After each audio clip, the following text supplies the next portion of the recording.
Today's video structure is as follows: 6.5 minutes, story, nostalgia, bosses, and commentary. After 6.5 minutes, if you're here for the nostalgia, you've seen the highlights. If you'd like to relax and watch the full run, the complete dungeon from start to finish continues. 6.5 minutes to 30 minutes, full run. That way, nobody feels tricked. Enjoy. Deep beneath the dry and unforgiving lands of the Barrens, hidden below the cracked earth and endless roads traveled by Horde adventurers, lies one of the oldest and most mysterious places in early World of Warcraft, the Wailing Caverns. For many players, this dungeon was more than just another cave. It was confusing, dark, dangerous, and for countless Horde players entering for the very first time, it felt enormous. Long, twisting tunnels stretched endlessly underground. Strange creatures moved through the shadows, and distant cries echoed through the caverns themselves, almost like the cave was alive. But the story behind Wailing Caverns began long before adventurers ever entered its depths, long before the corruption, long before the serpents and mutated creatures. This place was once meant to become something beautiful. Hidden beneath the Barrens was a massive underground oasis, a secret world untouched by the dry wasteland above. Fresh water flowed through ancient caverns. Strange plants grew in the darkness. Life existed here where almost none should have survived. And it was this hidden oasis that drew the attention of a powerful night elf druid named Naralex. Naralex believed the Barrens could be healed, that the harsh, dry land covering central Kalimdor could once again become fertile and alive. He dreamed of restoring nature itself, so Naralex and his followers traveled deep into the caverns beneath the Barrens. There, they began powerful druidic rituals. Ancient magic filled the underground chambers. The druids attempted to use the Emerald Dream itself to restore life to the land. But something went terribly wrong. Naralex entered the Emerald Dream during meditation and became trapped within a nightmare. The ritual spiraled out of control.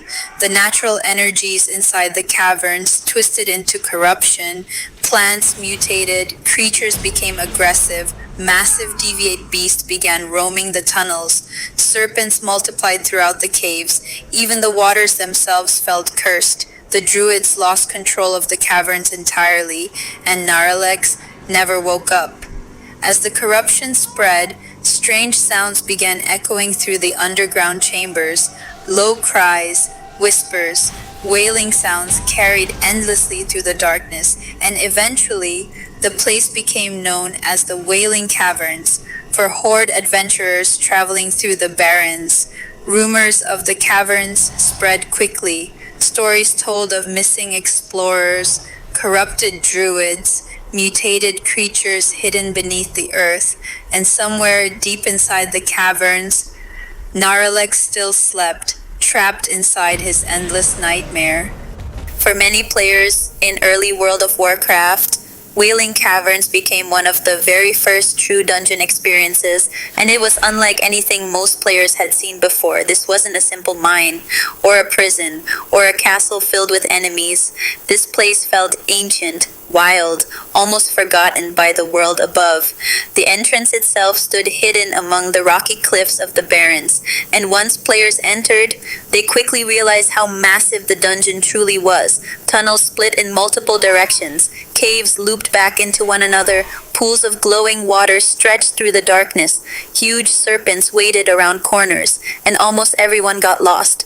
Especially in the early years of WoW, groups wandered through the caverns for hours trying to find the correct path. Players accidentally pulled entire rooms of enemies. Some groups fell apart before even reaching the deeper chambers, and yet, that confusion became part of the experience. It made the dungeon memorable.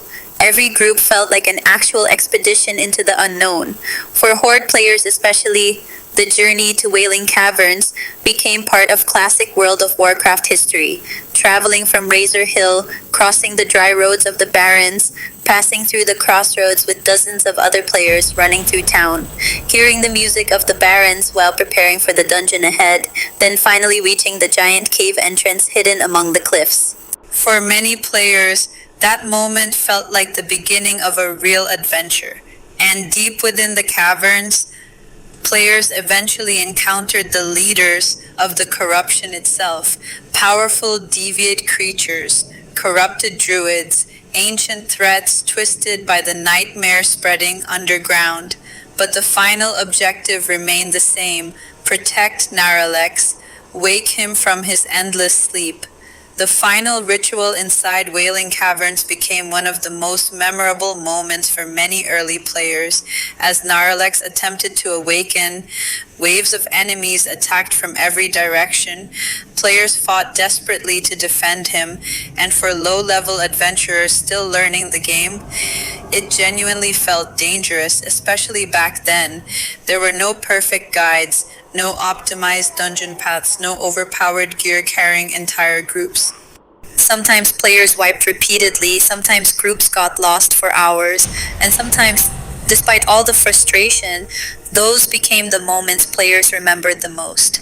Because Wailing Caverns wasn't just a dungeon, it was an experience, a place that felt mysterious, a place filled with history, a place that made the world of Azeroth feel larger than anyone expected.